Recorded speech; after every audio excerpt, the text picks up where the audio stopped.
a reason to believe again when faith is nowhere to be found. Try to find the strength to try.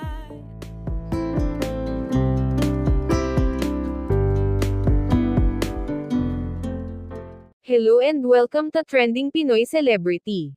Miss Philippines Earth 2023 na si Iliana Aduana, nagpasample agad ng kanyang rampa sa airport ng Vietnam.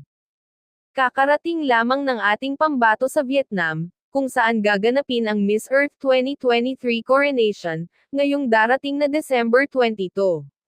Napaka-sexy nito sa kanyang arrival outfit, at tila handang-handa na ito sa kanyang Miss Earth journey. Ating panoorin ang kanyang video. Pero bago yan, maaari po kayong mag-subscribe sa ating channel, para sa mga susunod pang Miss Earth update.